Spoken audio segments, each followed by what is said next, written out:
Caldwell அவர்கள் பற்றி இப்போ இருக்கிற ஒருத்தர் வந்து ஒரு செய்தியை வந்து சொன்னார். ராபர்ட் கால்டுவெல்லும் ஜியு போப்பும் படிக்காதவர்கள்.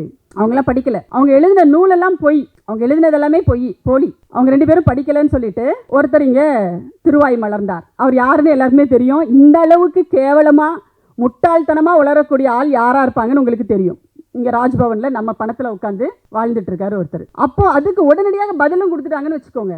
தென்னிந்திய திருச்சபையினுடைய நெல்லை மண்டல பேராயர் அவரும் நம்முடைய பால பிரஜாபதி அடிகளார் ஐயா இருக்காங்களா, அவங்களும் சேர்ந்து ஒரு பத்திரிகையாளர் சந்திப்பை நடத்தி, எவன்டா சொன்னான் கால்டுவெல் வந்து படிக்கலன்னு சொல்ற எவனா சொன்னான்னு சொல்லிட்டு, இங்க பாரு, அவரு படிச்சு 1856 ஸ்காட்லாந்துல இருக்கிற கிளாஸ்கோ யூனிவர்சிட்டியில அவர் படிச்சு பட்டம் வாங்கினதுக்கான சான்றிதழ் இதோ இருக்கு பாத்துக்கோ அப்படின்னு காட்டும் போது அவங்க அடுத்த கேள்வி அவங்களால கேட்க முடியாது. ஆனா நமக்கு தோணும், எங்க உங்க மோடி படிச்ச அந்த சான்றிதழை எங்களுக்கு காட்டுங்க, உண்மையான சான்றிதழை காட்டுங்க அப்படின்னு நமக்கு கேட்க தோணும். இவ்வளவு அசிங்கத்தை அங்க வச்சுக்கிட்டு இவங்க எப்படித்தான் வந்து வெளியில தேடிட்டு அலைகிறாங்கன்னே தெரியல. அப்போ ஜியு போப் வந்து அவர் வந்து திருக்குறளுக்கு உரை எழுதினார் இல்லையா, அது எல்லாமே வந்து தப்பா எழுதிட்டாராமா. ஏன்னா இவர் பெரிய திருக்குறள் ஆய்வாளர் இல்லையா, அதனால் அவர் என்ன பண்ணிட்டாரு, ஜியு போப் எழுதின திருக்குறள் வந்து தப்பா எழுதி வச்சுட்டு போயிட்டாரு. இப்படி ஒரு பக்கம் வந்து ஒரு பரப்புரை போயிட்டு இருந்தது. ஏன் வந்து ராபர்ட் கால்டுவெல்லையும் ஜியு போப்பையும் அவங்களுக்கு வந்து இவ்வளவு காண்டாகிறாங்க அப்படின்னா, ஒரு சின்ன புத்தகம் ஒன்று பார்த்துருப்பீங்கல்ல, சின்னதாக ஒரு புத்தகம், ராபர்ட் கால்டுவெல் அவருடைய அந்த புத்தகம் தமிழில் மொழிபெயர்த்து, அதுக்கு அந்த புத்தகத்தோட தலைப்பெண்ணது குடுமி. அந்த காலத்தில் எல்லாருமே குடுமி வச்சுருப்பாங்க, அதாவது எல்லா சாதிய நிலைகளில் இருக்கிறவங்களும் குடுமி வச்சிருப்பாங்க. ஒவ்வொரு குடுமையும் வெவ்வேறு மாதிரி இருக்குன்னு வச்சுக்கோங்களேன். ஆனா இப்போ அந்த குடுமின்னு சொன்னாலே யாரை குறிக்கும்னு நமக்கு தெரியும். அப்ப இது எல்லாம் சேர்ந்து அவங்கள வந்து காண்டாக்குது. இவர் வந்தாரு, வேதத்தை பரப்ப வேண்டியதானே, போய் தொலை வேண்டியது அப்படின்னா கூட அவங்க சும்மா இருந்திருப்பாங்க. வெறுமனே அவர் வந்து கிறிஸ்தவ மதத்தை மட்டுமே பரப்பிட்டு போயிருந்தாருன்னு சொன்னா கால்டுவெல்ல இந்த ஆரிய கூட்டம் இந்த அளவுக்கு எதிர்த்திருக்காது. ஆனா அதையும் தாண்டி அவர் என்ன சொன்னாரு தெரியுமா, இந்த சமஸ்கிருதம் எல்லாம் வந்து அவங்க சொல்லிட்டு இருந்தாங்க, சமஸ்கிருதம் தான் மூலம், அதுல இருந்து தான் வந்து தமிழெல்லாம் அதுல இருந்து தான் வந்துருச்சு, அதுதான் எல்லா மொழிகளுக்கும் தாய் அப்படிலாம் வந்து உளறி கொட்டினாங்க இல்லையா. அதுக்கெல்லாம் ஆப்பு வச்ச மாதிரி அவர் என்ன பண்ணாரு, இங்க வந்து ஒரு பெரிய புத்தகத்தை வந்து கொடுத்துட்டு போயிட்டாரு நம்ம கையில, திராவிட மொழிகளின் ஒப்பிலக்கணம் சொல்லிட்டு ஒரு பெரிய புத்தகத்தை வந்து கொடுத்துட்டு போயிட்டாரு. இதுதான் வந்து அவங்களுக்கு காண்டாகுது. நீ மதத்தை கூட பரப்பிட்டு போய் எங்களுக்கு பிரச்சனை இல்லை, ஆனா நீ எப்படி எங்களுடைய இந்த மொழி ஆதிக்கத்தில் எப்படி நீங்க கை வைக்கலாம், அதை எப்படி நீ அடிச்சு நொறுக்கலாம் அப்படின்ற ஒரு கோபம் அவங்களுக்கு இருந்துச்சு. பொதுவாகவே ஆரியம் பார்ப்பனியம் யாரை எதிர்க்கிறதோ, யாரை எதிர்க்கிறார்களோ, எந்த வரலாற்று ஆளுமைகளை, ஒரு சமூக மாற்றத்திற்காக பாடுபட்டவர்களை அவர்கள் எதிர்க்கிறார்களோ, மறுக்கிறார்களோ, அல்லது அவர்களை இருட்டடிப்பு செய்ய நினைக்கிறார்களோ, அவர்களை தூக்கி பிடிப்பது தான் நம்முடைய முதல் வேலை. அப்படித்தான் எங்களுடைய பேரவை மாவீரன் திப்பு சுல்தானுடைய பிறந்த நாளை நாங்கள் கொண்டாடினோம். அதேபோல் எங்கு அது மாதிரி நிகழ்ச்சிகள் நடந்தாலும் அதை நாங்கள் ஆதரிப்பது உண்டு. இதுதான் வந்து திராவிட இயக்கத்தினுடைய ஒரு போக்கு. அந்த அடிப்படையில் இந்த 3 பேரையும் அவர்கள் ஒரு நாளும் ஏற்றுக்கொள்வது கிடையாது. புறக்கணிப்பதில் அப்படின்னு எடுத்துக்கிட்டோம் அப்படின்னு சொன்னா இதுல 3 பேருக்குமே அவங்க வந்து முதலிடம் கொடுப்பாங்க. ஏன்னா 3 பேருமே ஆரியத்திற்கு எதிராக, பார்ப்பனியத்திற்கு எதிராக சிந்தனைகளை இந்த மண்ணில் விதைத்தவர்கள். இதுல எப்படி வந்து காரல் மார்க்ஸ் எப்படி ஆரியத்திற்கு எதிராக அப்படின்ற ஒரு கேள்வியெல்லாம் எல்லாருக்குமே வரும். அவர் விதைத்த அந்த பொருளாதார, அதாவது 3 பேருமே பார்த்தீங்கன்னா ஒரே ஒரு நோக்கத்திற்காக தான் அவங்களுடைய வாழ்நாளை வந்து இங்கே வந்து நமக்கு ஒப்படைச்சிருக்காங்க இந்த சமூகத்திற்கு. எது அப்படின்னா மானுட விடுதலை அப்படின்றது தான் அந்த 3 பேரினுடைய சிந்தனையினுடைய ஒரே நோக்கம் அப்படின்றது மானுட விடுதலை தான். அவங்க 3 பேரும் இருந்த பணியாற்றிய தொண்டாற்றிய தளங்கள் தான் வேறு வேறு. ஆனால் 3 பேருடைய நோக்கமும் அவர்களினுடைய இலக்கும் என்பது மானுட விடுதலையை நோக்கியதாகத்தான் இருந்தது.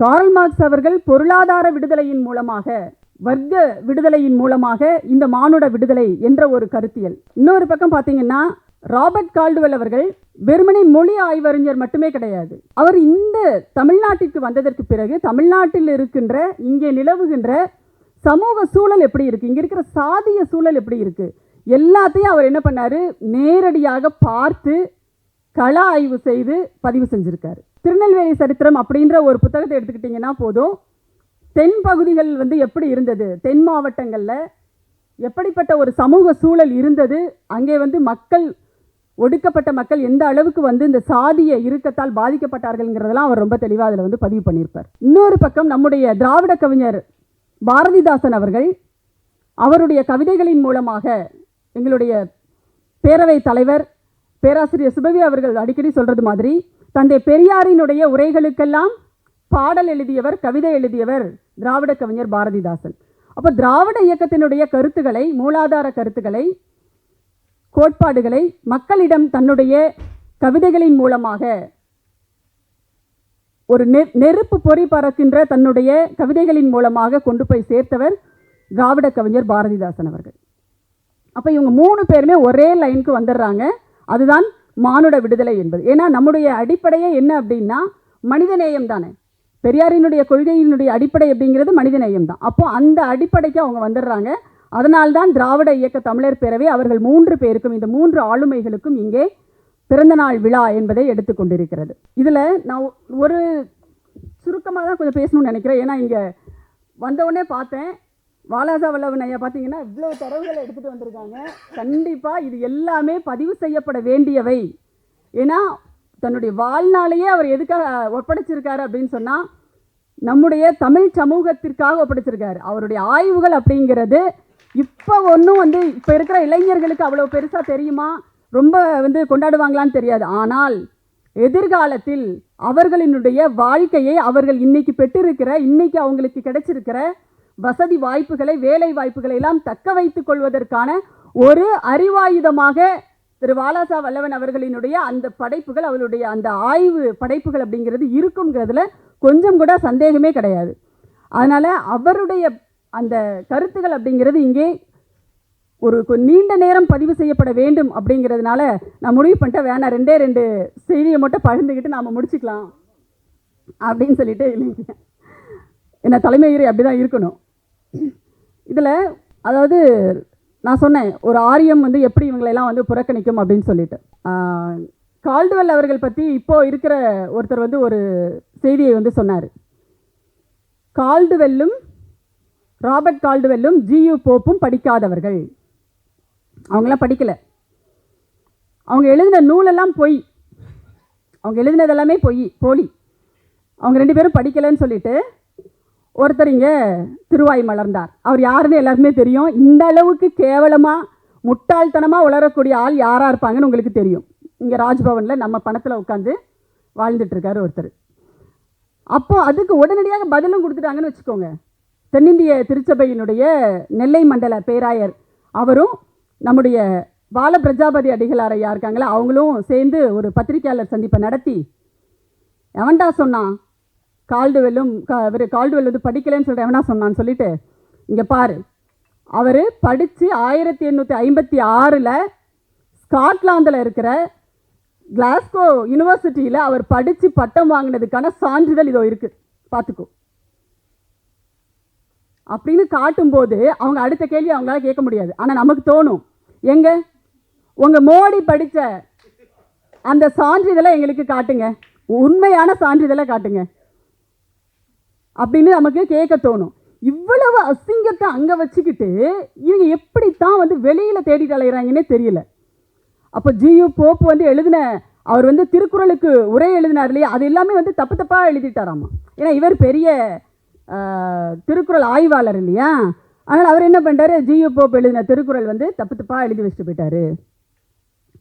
இப்படி ஒரு பக்கம் வந்து ஒரு பரப்புரை போயிட்டு இருந்தது. ஏன் வந்து ராபர்ட் கால்டுவெல்லையும் ஜியு போப்பையும் அவங்களுக்கு வந்து இவ்வளவு காண்டாகிறாங்க அப்படின்னா, ஒரு சின்ன புத்தகம் ஒன்று பார்த்துருப்பீங்கள்ல, சின்னதாக ஒரு புத்தகம், ராபர்ட் கால்டுவெல் அவருடைய அந்த புத்தகம் தமிழில் மொழிபெயர்த்து, அதுக்கு அந்த புத்தகத்தோட தலைப்பெண்ணது குடுமி. அந்த காலத்தில் எல்லாருமே குடுமி வச்சுருப்பாங்க. அதாவது எல்லா சாதிய நிலைகளில் இருக்கிறவங்களும் குடுமி வச்சுருப்பாங்க. ஒவ்வொரு குடுமியும் வெவ்வேறு மாதிரி இருக்குன்னு வச்சுக்கோங்களேன்.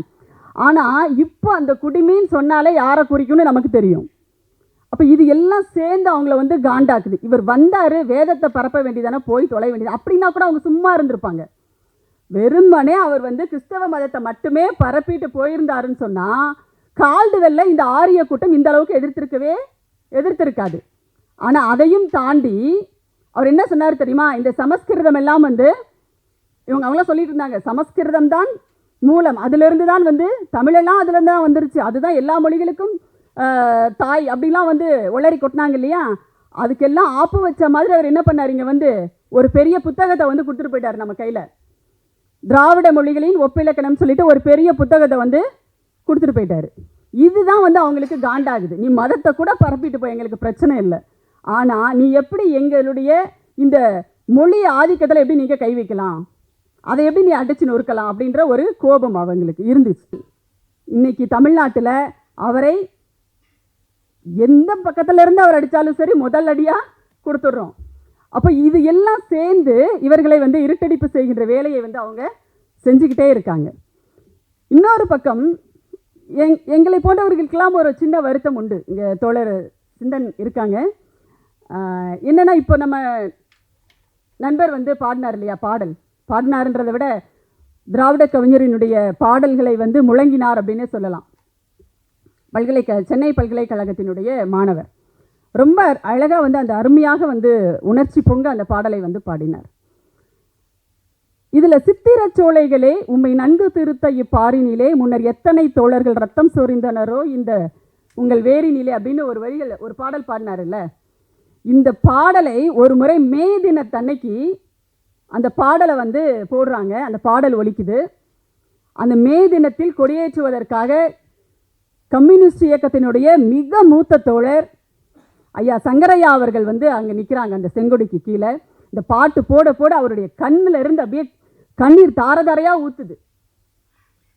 அந்த அளவிற்கு தொழிலாளர்களினுடைய உடல் உழைப்பை இந்த மண்ணுக்கு தந்த தொழிலாளர்களினுடைய துயரங்களை அவங்க எவ்வளவுலாம் இழந்திருக்காங்க இந்த இந்த இந்த இந்த மண்ணை வந்து உருவாக்குவதற்காக அப்படிங்கிறத அவ்வளவு அழகாக அந்த பாடலில் வந்து அவர் பதிவு செஞ்சிருப்பார் பாவேந்தர் பாரதிதாசன் அவர்கள். அதே மாதிரி தொழிலாளர் விண்ணப்பம் சொல்லிட்டு ஒரு பாடல் இருக்கிறது. காடு களைந்தோம் அப்படின்னு தொடங்கும் இல்லையா, அது ஒரு நீண்ட ஒரு பாடல். அது அப்போது எங்களுக்கு என்ன ஒரு விஷயம்னா, ஆனால் இவ்வளவு ஒரு தொழிலாளர்கள் தொடர்பாக பாடல்களையும் அக்கறையோடு இதெல்லாம் வெளிப்படுத்திய பாவேந்தரை கொண்டாடுவதில் ஏனோ பொது உடைமை இயக்கத்தினருக்கு கொஞ்சம் தயக்கம் இருக்குதா என்னன்னு நமக்கு தெரியல. ஆனால் கொண்டாடவில்லை அப்படிங்கிறது தான் உண்மை. பாரதியாரை கொண்டாடிய அளவிற்கு பாரதிதாசனை அவர்கள் கொண்டாடவில்லை அப்படிங்கிற ஒரு குறை அப்படிங்கிறது எங்களுக்கெல்லாம் இருக்க தான் செய்யுது. ஆனால் இப்பொழுது அந்த சூழல் மாறி இருக்கிறது. ஏன்னால் மாற்றம் ஒன்று தான் மாறாதது என்பதை சொன்னதே காரல் மார்க்ஸ் அவர்கள் தான். அதனால் அந்த மாற்றத்திற்கு தங்களை உட்படுத்தி கொள்ளாத யாருமே வந்து அடுத்த கட்டத்திற்கு போக முடியாது இல்லையா. அப்போது இப்பொழுது வந்து திராவிட இயக்கத்தினுடைய மேடைகளில் பொது உடைமை இயக்கங்கள் கலந்து நிற்கின்ற ஒரு சூழல் இன்றைக்கி இங்கே உருவாகி இருக்கிறது. அதனால் பாரதிதாசன் அவர்களினுடைய இடத்தை யாராலும் மறுக்க முடியாது, அது வேறு. அதனால தான் நான் எப்போவுமே வந்து அவரை தேசிய கவி பாரதியார், நம்ம பாரதியாரினுடைய பாடல்கள் எல்லாவற்றையும் நாமளும் கூட கொண்டாடுகிறோம், அதிலெல்லாம் மாற்றுக்கிறது கிடையாது. ஆனால் அவர் தேசிய கவி என்று கொண்டாடப்படும் போது நாம் நம்முடைய பாவேந்தரை திராவிட கவி என்று தான் நாம் அழைக்க வேண்டும். திராவிட கவி பாவேந்தர் என்பது தான் சரியான ஒரு விழிப்பாக இருக்கும் அப்படின்னு நான் கருதுகிறேன். இதில் ஒரே ஒரு இதை மட்டும் நான் எடுத்து காட்டிடுறேன், பாவேந்தரினுடைய வரிகளை மட்டும். அது இந்த சூழலுக்கு பொருந்தும் அப்படின்னு நான் நினைக்கிறேன். பாவேந்தர் அவர்கள் வந்து குயில் அப்படின்ற ஒரு மாத இதழ் நடத்தினார் இல்லையா. அது வந்து இடையில நின்று 47 தொடங்கி இடையில நின்று போய் 61 வரைக்கும் அந்த குயில் ஏடு அப்படின்றது வந்துட்டு இருந்துச்சு. அவருடைய மறைவுக்கு பிறகு அவருடைய மகன் மன்னர் அவர்கள் வந்து அதையே அப்படியே தொடர்ந்தார். அதை எப்படின்னா பாவேந்தர் குயில் அப்படின்னு சொல்லிட்டு அவர் பாரதிதாசன் குயில் அப்படின்ற பேரில் அந்த இதழை வந்து தொடர்ந்து நடத்தினார். எப்படி ஐயா ஆணைமுத்து அவர்களுடைய மறைவிற்கு பிறகு சிந்தனையாளன் இதழை புதிய சிந்தனையாளன் என்று ஐயா மிக பெரிய ஒரு நிதி நெருக்கடிக்கு மத்தியில் வாலாஜா வல்லவன் ஐயா அவர்கள் நடத்திட்டு வர்றாங்களோ, அதே மாதிரி பாவேந்தரனுடைய மறைவிற்கு பிறகு அவருடைய மகன் மன்னன் அவர்கள் அந்த இதழை வந்து தொடர்ந்து பாரதிதாசன் குயில் அப்படின்ற பேரில் நடத்திட்டு வந்தார். அதில் வந்து ஒரே ஒரு வரிக்காக தான் நான் இந்த புத்தகத்தை எடுத்துகிட்டு வந்தேன். வீட்டில் இருந்தது, அதில் ஒரே ஒரு வரிகளை உங்களுக்கு சொல்கிறதுக்காக தான் எடுத்துகிட்டு வந்தேன். 1990 திருவள்ளுவர் ஆண்டு, அதாவது 1968 மார்ச் மாதம் 10ஆம் தேதி வந்த ஒரு இதழ் இது. இதில் உட்பகையை ஒருக்க உயிர்ப்பணி ஆற்றுக அப்படின்ற தலைப்பில் பாவேந்தரினுடைய ஒரு கட்டுரையை எடுத்து போட்டிருக்காங்க முதல் பக்கத்தில். ஒருக்க அப்படின்னா நமக்கு தெரியும் தண்டித்தல் அப்படின்றது, ஒருத்தல் அப்படின்றது தண்டித்தல் அப்படின்ற பேரில் வரும் இல்லையா. அப்போது உட்பகையை குறித்து அவர் பேசியிருக்கிறாரு. இன்றைக்கு நாம் அதை சந்தித்து கொண்டிருக்கிறோம். தமிழ்நாட்டில், தமிழ்நாட்டு அரசியலில் தமிழை பேசிக்கிட்டு, தமிழ் தேசியத்தை பேசிக்கிட்டு இங்கே இருக்கின்ற சில குழுக்கள் வந்து நமக்கு, அதாவது நமக்கு எதிராக அப்படின்றது வந்து தமிழ் மொழிக்கு எதிராக, தமிழர்களினுடைய நலனுக்கு எதிராக இங்கே செயல்பட்டு இருக்காங்க இல்லையா. அவர்களை பற்றி அன்னைக்கே வந்து திராவிட கவிஞர் வந்து பாடி வச்சிருக்கிறாரு. உட்பகையை ஒருக்க உயிர்ப்பணி ஆற்றுக அப்படின்னு சொல்லிட்டு. அதில் இருக்கிற ஒரே ஒரு வரியை மட்டும் நான் சொல்கிறேன். வில்லேருளவரின் வலியவரான சொல்லேருளவர் பல்லோர் அறக்கேடர்களாய் காட்சியளிக்கின்றனர். இதில் யார் உங்களுக்கு நினைவுக்கு வருவாங்க அப்படிங்கிறது எனக்கு தெரியல. சொல்லில் வல்லவர்கள், நல்லா பேசுவாங்க, அப்படிப்பட்ட ஒரு பேச்சாளர், அப்படி ஒரு ஆற்றலுக்கான பேச்சு. நிறைய உதாரணங்கள்லாம் வந்து விழும். ஆப்ரஹாம் லிங்கன் அதை சொன்னார், இவர் அதை சொன்னார், அப்படி இப்படின்லாம் வரும். ஆனால் அதெல்லாம் உண்மையாக என்னெல்லாம் நம்ம போய் வெரிஃபை பண்ணிட்டு இருக்க முடியாதுன்னு வச்சுக்கோங்க, அடித்து விட்றது தானே. அந்த மாதிரி வந்து பேசக்கூடியவர்களை பற்றித்தான் திராவிட கவிஞர் நமக்கு என்ன பண்ணுறாரு, எச்சரிக்கை கொடுக்குறாரு. அவர்கள் எல்லாம் அறக்கேடர்களாக காட்சியளிக்கின்றனர் அப்படின்னு சொல்லிட்டு. இல்லைன்னா எவ்வளவு தாங்க நீங்கள் வந்து பொய்களையா சொல்லிட்டு இருப்பீங்க. சொல்லி இன்னைக்கு ஒரு பெரிய இளைஞர் கூட்டத்தையே என்ன பண்ணி வச்சுருக்காங்க, மடைமாற்றம் செய்து வச்சுருக்காங்க. இப்போ இவங்களை பற்றி அன்னைக்கே வந்து அவர் எச்சரிக்கை செய்திருக்கிறார். இப்போ அண்மையில் பேசும்போது கூட வந்து என்ன மாதிரியான பேச்சுக்களை வந்து அவங்க பேசுகிறாங்க அப்படின்னு நமக்கு தெரியும். நாடக விமர்சனம் அப்படின்ற ஒரு கவிதையில் பாரதியாரை பற்றி பாடும்போது, புதுநெறி காட்டிய புலவன் பாரதி அப்படின்ற தலைப்புக்கு கீழே வரும்போது நாடக விமர்சனம்னு ஒரு தலைப்பு வரும். அது கீழே பாடும்போது அதில் ஒரு காட்சியை வந்து பாரதிதாசன் அவர்கள் குறிப்பிடுவார். ஒரு நாடகத்துக்கு பாரதியார் தன்னுடைய நண்பர்களோடு போகிறாரு ஒரு நாடகம் பார்க்குறதுக்காக. அந்த நாடக காட்சி என்ன அப்படின்னா, ஒரு மன்னன், அந்த மன்னன் வந்து விஷம் அருந்திட்டு மயக்கம் போட்டு விழுந்துடுறான். விழுந்ததுக்கப்புறம் மறுபடியும் எந்திரிச்சு வசனம் பேச ஆரம்பிச்சிடுறான்.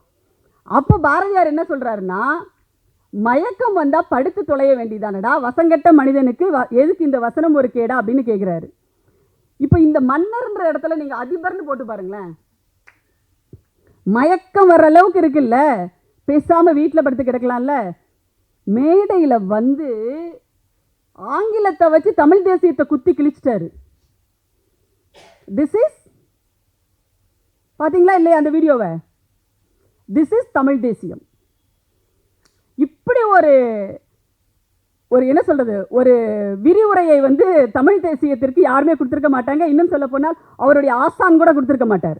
அவருடைய அறிவாசான் வழிகாட்டி இருக்கிறார் இல்லையா, ஐயா பேமா என்று சொல்லப்படுகிறவர், அவர் கூட வந்து இந்த அளவுக்கு வந்து தமிழ் தேசியத்துக்கு ஒரு விரிவுரையை கொடுத்துருக்க மாட்டார்.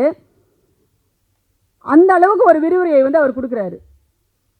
அப்போது இப்படிப்பட்டவர்களை எல்லாம் அடையாளம் காட்டியது அன்னைக்கே வந்து திராவிட கவிஞர் அடையாளம் காட்டியிருக்கிறார். அவங்க எல்லாமே வந்து அறக்கேடர்கள் அப்படின்னு சொல்லிட்டு அவர்களை எல்லாம் இன்னைக்கு அடையாளம் காணுவதற்கான ஒரு நல்ல வாய்ப்பாக இந்த தேர்தல் வந்து நமக்கு அமைஞ்சு போச்சு. இந்த 2024 நாடாளுமன்ற தேர்தல் அதுக்கும் ஒரு நல்ல வாய்ப்பாக நமக்கு அமைஞ்சிருக்குது. யார் வந்து அறக்கேடர்கள் அப்படிங்கிறத நமக்கு அடையாளம் காட்டியிருக்கிறது. பாவேந்தரனுடைய வரலாறு குறித்தும் பாவேந்தரனுடைய பாடல்கள், கவிதைகள், இது குறித்தெல்லாம் பேசுவதற்கு இங்கே அமுதரசன் அவர்கள் வந்திருக்கிறார். அதே மாதிரி சிந்தன் அவர்களை ஒரு மிகச்சிறந்த ஒரு பேச்சாளர். இந்த இளம் வயதில் ஒரு எப்படி சொல்கிறது, ஒரு காத்திரமான சிந்தனைகள் அவர்கிட்ட இருந்து வெளிப்படும். அந்த அளவுக்கு வந்து ஒரு மிகச்சிறந்த ஒரு பேச்சாளர் தோழர் சிந்தன் அவர்கள். அவர் வந்து அவரோடு நான் ஒரே ஒரு முறை வந்து மேடையில் நான் பேசியிருக்கேன். நம்முடைய திராவிட இயக்க தமிழர் பேரவையினுடைய மேடையிலேயே பேசியிருக்கிறேன். ஐயா வாலாசா வல்லவன் அவர்களை பற்றி சொல்லவே தேவையில்லை. நிறைய ஆய்வுகள் செய்திருக்கிறார். அவருடைய பேச்சுக்களையும் கேட்பதற்கெல்லாம் நாம் வந்து இங்கே காத்துட்ருக்கோம். அதனால் என்னுடைய தலைமை உரையை இதோடு நிறைவு செய்து அவர்களுக்கு நான் வழிவிடுகிறேன். நன்றி, வணக்கம்.